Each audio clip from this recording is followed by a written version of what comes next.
안녕하세요. 톰코칭 대표 김성만입니다. 오늘도 톰코치의 성과관리 강의에 참여해 주신 여러분들을 진심으로 반갑습니다. 오늘 강의 주제는 성과관리, 성과 측정 제도에서 매출 창출 시스템으로 라는 주제를 가지고 여러분들과 함께 이야기를 나눠보도록 하겠습니다. 우리가 일상적인 성과 관리도 있지만은 최근에 경영 환경이 어렵고 기업마다 어려운거나 위기상에 처한 기업들이 많습니다. 그렇다면은 우리 일상생활 속에서의 성과 관리와 이런 위기 상황 속에서의 성과 관리는 어떻게 달라질까요? 아니면은 그런 일상 속의 성과 관리와 위기 속의 성과 관리가 똑같은 것인데 우리가 그 상황 변화에 대응하지 못하는 것은 혹시 아닐까요?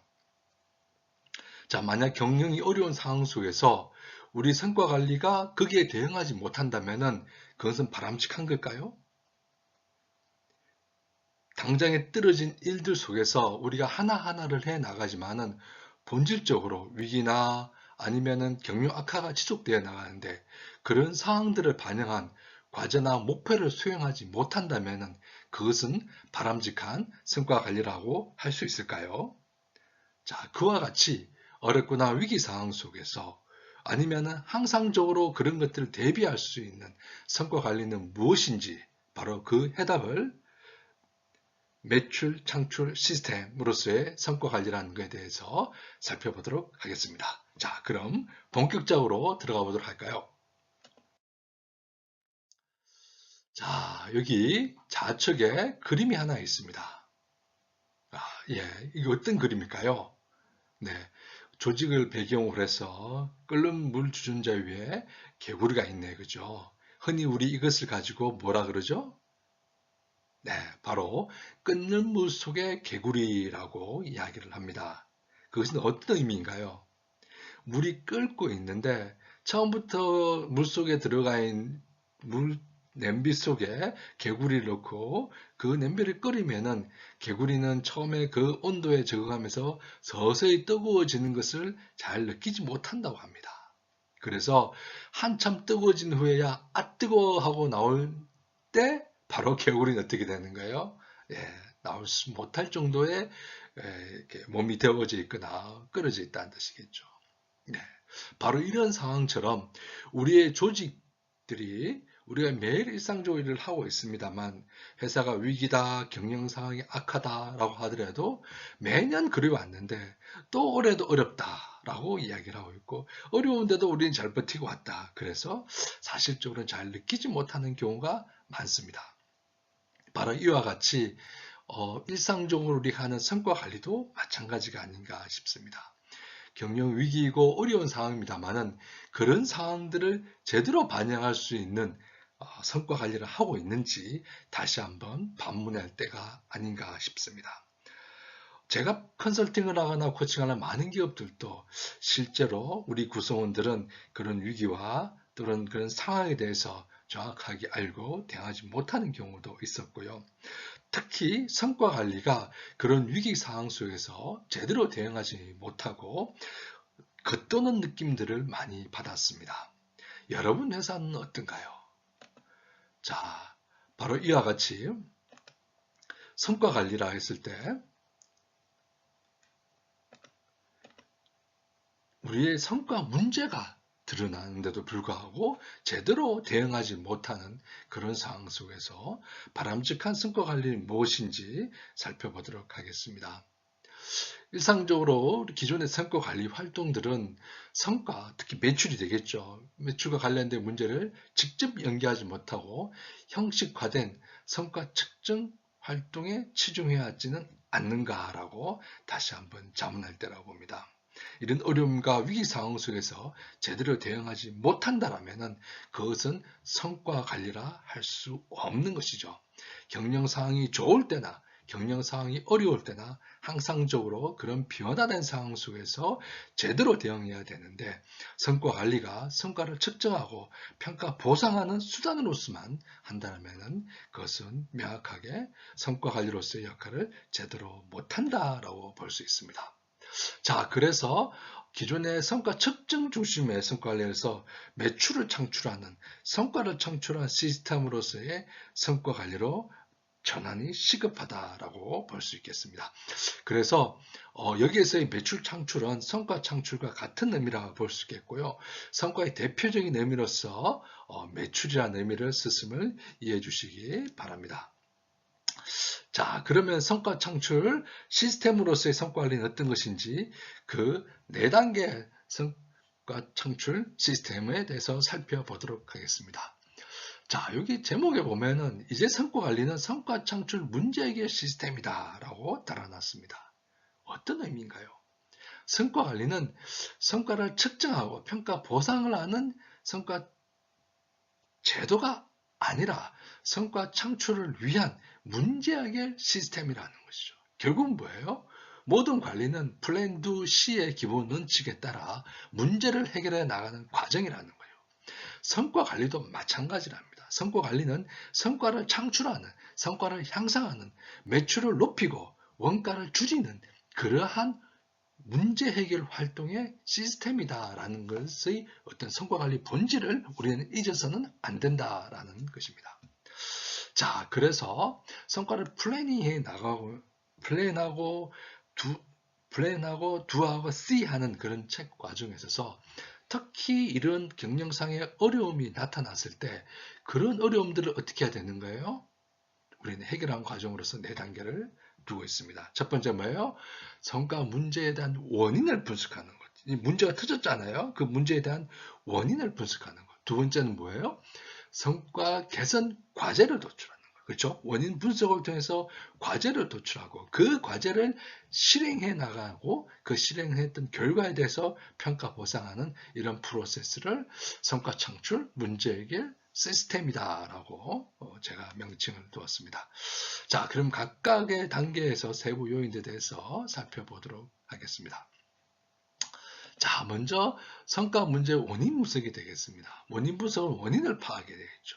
성과의 원인은 크게 4가지로 구분해 볼 수 있겠습니다. 첫 번째, 고객 요인. 두 번째, 제품에 대한 요인. 세 번째, 사람, 직원에 대한 요인. 네 번째, 유통이나 생산 프로세스의 문제라고 볼 수가 있겠습니다. 만약 지금 현재 여러분 회사의 성과에 관련된 큰 문제가 있다라고 했을 때 그 문제의 원인은 무엇인지 한번 생각해 보시죠. 또한 우리 팀은 내가 속해 있는 조직은 그런 성과의 문제에 대해서 다양한 원인 중에서 어디에 해당되는가를 볼 수가 있겠죠. 자, 그래서 지금의 나의 성과 목표 또는 우리 팀, 우리 조직의 성과 목표를 달성하는데 가장 크리티컬한 포인트가 무엇인가에 대해서 다시 한번 질문을 던져보고 거기에 대해서 우리가 원인을 분석해 보는 게 중요하다가 되겠습니다. 이건 무엇인가요?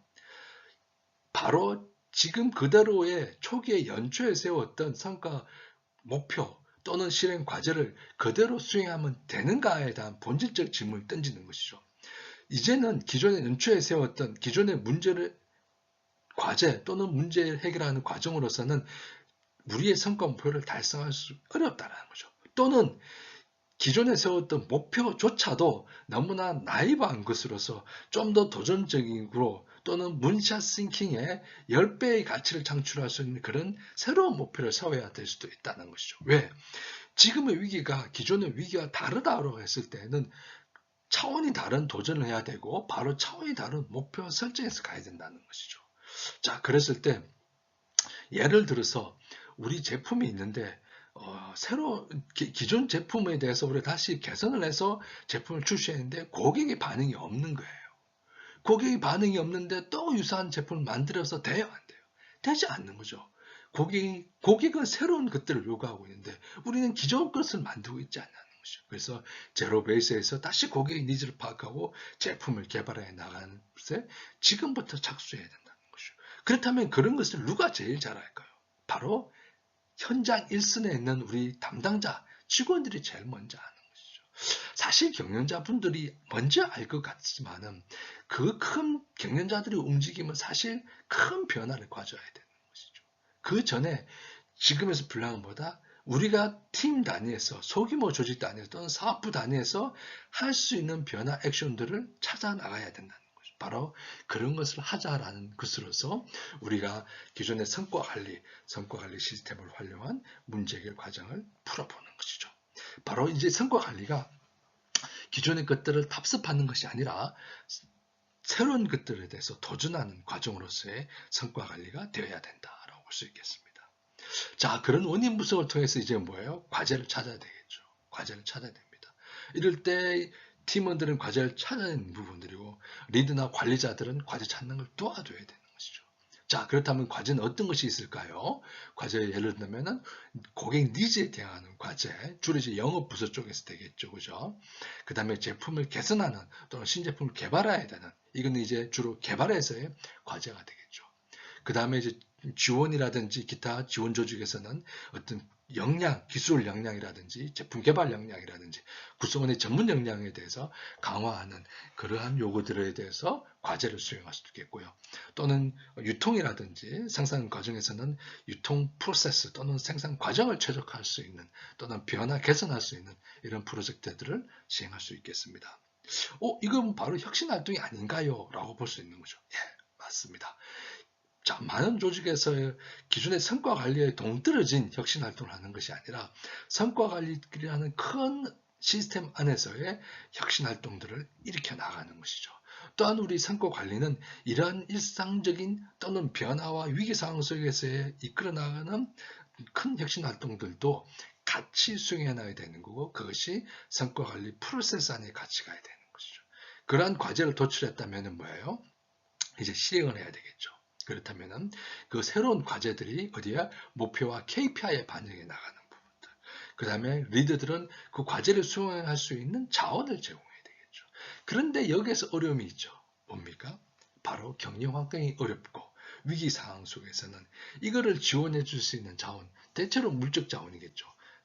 돈이라든지 자본이라든지 또는 사람을 지원해 줘야 되는데 사실적으로 위기 상황 속에서는 넉넉지 않은 자본 속에서 충분하게 지원해 줄 어려움이 있는 것이죠. 자, 그렇지만은 이런 물적 자원이라도 비물질적 자원은 돼서 해줄 수 있는 부분들인 거고 특히 우리 한 팀에서 하는 것이 아니라 팀 간 또는 외부 간의 어떤 자율적으로 할 수 있는 걸 끄집어내는 것들 같이 협업을 이끌어내는 것들이 중요하다고 볼 수 있겠고요. 무엇보다도 먼저 구성 개개인들이 위기 상황 속에서 움츠려들거나 어떤 다른 생각을 가지려 하기보다는 조직과 함께 새로운 것을 만들어 나갈 수 있는 그런 도전을 할 수 있는 문화, 분위기를 만들어주는 것이 되게 중요하다 볼 수 있겠습니다. 자, 그렇다면은 이제 성과 관리는 연초에 한번 설정을 하고 연말에 평가하는 그런 형식화된 과정이 아니라 항상적으로 새롭게 목표와 과제를 만들 수 있고 실행하는 그런 프로세스로서 우리가 다시 인식해야 된다라고 되는 거고요. 그런 것을 할 수 있는 문화, 풍토도 되게 중요하다고 볼 수가 있겠습니다. 이제 변화도 빠르고 특히 AI 시대, 이제 우리 21세기 들어가면서 얼마나 변화가 빠르게 일어나고 있습니까? 특히 최근의 경영 환경, 특히 AI를 비롯한 AI 트랜스포메이션에 일어나는 환경들은 엄청나게 빠른 변화를 이끌어 나가고 있는 것이죠. 이런 상황 속에서 우리가 조직이 능동적이고 유연하게 대응할 수 있는 조직이 되지 못한다면 이제는 성장이 어렵게 되는 것이죠. 예를 들어서 우리가 날씨가 추우면 사람 몸에 뭐예요? 자동적으로 면역 시스템이 발휘가 해서 이런 바이러스라든지 세균과 싸워서 자기 몸의 밸런스를 찾고 몸을 보호하는 기능이 있잖아요. 이처럼 우리 조직도 자가 면역 시스템이 작동되어야 한다는 거죠. 그 자가 면역 시스템 누구인 거예요? 바로 우리 구성 개개인이 있는 것이죠.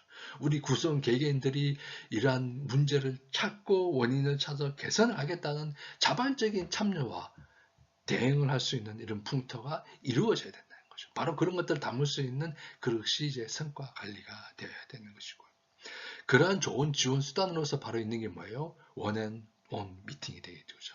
원앤온 미팅에 있어서 가장 큰 기존의 면담과 원앤온 미팅의 가장 큰 차이는 뭔가요? 바로 구성원, 팀원들의 주도성과 자율성인 거죠. 적어도 절반 이상들은 그 미팅에서 리드하는 것이 구성원들인 것이죠. 자, 그러려면 뭐예요? 구성원들은 그런 역량도 있어야 되는 거고, 자발성과 참여 정신도 있어야 되는 거죠. 자, 이런 것들이 하루아침이 될까요? 쉽지 않는 것이죠. 그렇기 때문에 우리가 일상적인 만들어 놔야 되는 거고, 구성원 개개인들이 이런 변화 또는 문제에 대해서 수시로 제기하고 또 대응할 수 있는 기회의 장으로서 성과 관리가 이루어져야 한다라고 볼 수 있겠습니다. 자, 이런 성과 관리를 하다 보면 이제 결과가 나타난다면 그에 대해서 평가의 삼루수 할 수 있는 공정한 평가와 그 결과를 공유해 나가고 피드백해 나가는 거죠. 특히 이 피드백해 나갈 때 성과 결과에 대해서 구성원 리더들만이 하는 경향도 있습니다만 이제는 그렇지가 않죠. 이제 우리가 새로운 과제들도 오픈되는 거고 그 결과도 오픈되다 보면은 평가에 대한 피드백도 뭐예요? 구성원들이 자발적으로 평가를 하고 또는 점수까지도 매길 수 있어야 돼요. 그런데 이런 평가를 하고 피드백하는 것이 상대방에 대해서 사기를 떨어뜨리거나 잘못됐다고 왕따식으로 이렇게 대응해가지고는 문제가 되겠죠. 바로 여기서 피드백은 뭐예요? 건설적인 피드백이 중요하다 보겠습니다. 자, 따라해 보시죠. 건설적인 피드백이 중요하다. 예, 좋습니다. 바로 성과 관리에서의 어떤 코칭 피드백은 바로 건설적인 피드백이다라고 볼 수 있겠습니다. 그럼 그 결과에 대해서 평가를 해주고 인정하게 되겠죠. 그죠? 자, 이런 과정을 거쳐가지고 4단계 원인 분석, 과제 도출, 실행 지원, 평가 보상의 성과 창출 문제 해결 시스템 4단계에 대해서 살펴보았습니다. 자, 어떻게 좀 도움이 되셨습니까? 조직의 풍토가 이런 것들을 받아들일 수 없는 환경이라면 쉽지는 않습니다. 그렇지만은 만약에 경직화되어 있고 형식적인 조직 풍토 속에서의 성과 관리를 한다고 했을 때 새로운 변화와 유연적인 대응들에 대해서 우리가 상부 조직이나 자기 팀에게 제안을 필요하다는 것이죠. 우리가 지금의 성과 관리가 이런 건 반영이 되지 않겠습니까? 아무리 평가를 하고 또 아무리 대화를 하면 뭐합니까? 적시적으로 문제를 해결해 나오고 위기 상황을 돌파할 수 있는 성과가 되지 못한다라면 회사가 어려움에 처하고 위기의 끝인 또는 사업을 철수해야 되거나 구조조정을 통해서 많은 사람들을 내버려야 되는 상황에 처하고 난 다음에 SABC를 매기면 무슨 소용이 있겠습니까? 성과 관리는 살아있는 유기체적인 시스템, 자가 면역 시스템과 같은 역할을 해야 되지 않을까 싶습니다. 네. 자, 오늘 강의 어떻게 좀 도움이 되셨습니까? 네. 오늘 강의 도움이 되셨다면 좋아요와 구독, 알림 설정은 설정해 주시면 정말 감사드리겠고요. 혹시 성과 관리 관련해 가지고 본 내용이 궁금하신 점은 댓글을 달아주시거나 저에게 이메일을 보내주시면 제가 회신해 드리도록 하겠습니다. 혹시 성과 관리와 관련된 여러분들의 궁금증이나 또는 어떤 주제, 이슈가 있으시면 그것을 보내주시면 거기에 보내주실 때 약간의 사연을 달아서 보내주시면 제가 그것을 토대로 해서 이 대안을 구성하고 효과적인 방안이 무엇인지 한번 답글을 달아보는 또는 같이 이야기를 나눠보는 그런 시간 마련하도록 하겠습니다. 자, 오늘도 감사드리고요. 저는 그럼 다음 시간에 다시 뵙도록 하겠습니다. 감사합니다.